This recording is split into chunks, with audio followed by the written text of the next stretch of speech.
want to talk about surrender after this last coaching session. I want to be very clear that surrender is not a yes to everything. It's a yes to the truth. And particularly the truth as through the lens of you and your self system as an instrument of detecting truth. So that truth might be your no. To say it very bluntly, surrender includes your no. And that could be a no to anything. It must include it. If you're just saying yes all the time, that's not surrender. That's a hubristic or willful way of trying to engage the world.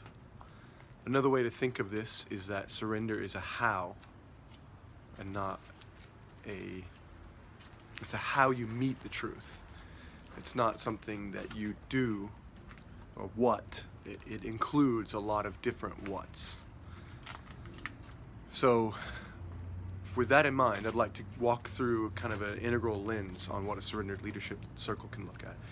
And we're just going to look at you guys probably have seen all three of these versions. So there's one version where it's very socialized. It's just a set of rules that somebody's doing a circle like they've seen other people do a circle. Whether it's me, John, Sean, another leader, they're just following a prescription of this is the way it should be done.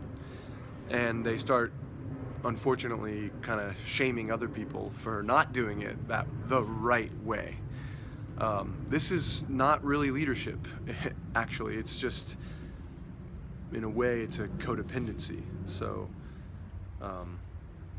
the next stage is a much more autonomous, kind of self-confident version of surrendered leadership, and it's much better. But it's also the way, it's going to include a lot of things, but the way that I often see this kind of expressed is in the integral terminology, you might say a very green way of like, we're all equal in this circle, which actually isn't true. If you're leading it, you have more weight. And you'll notice that the context you set at the beginning has a huge impact, and the way you show up has a huge impact, and people are looking to you. And if you say nothing, that is a leadership decision. If you try to say that we're all equal, you're doing that from an unequal position of power. So while there is a truth to the fact that we're all in it together and that you're completely playing along just like everyone else, that we're not actually all equal.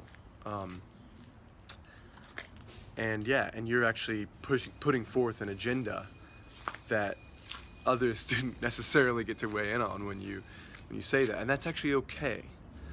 So the next stage is a much more integrated capacity to hold the polarity of, like we're all in this together, and I'm leading this, and there's some very strong and deep principles that I'm holding myself to, and I'm aware of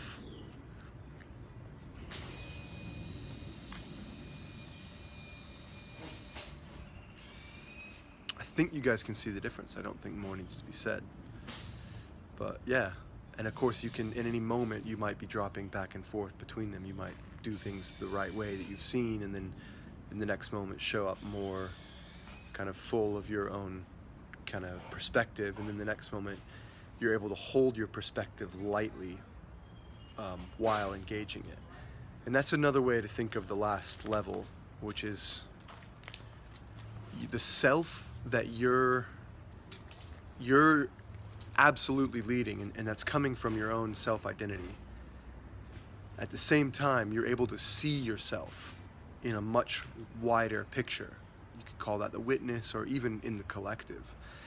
And that gives you the chance for the self to really be used as an instrument for a deeper service of what really wants to emerge, what interconnectivity wants between us. And you can really see that you have to show up fully in your leadership for that which is larger than you to really be seen and felt by everyone.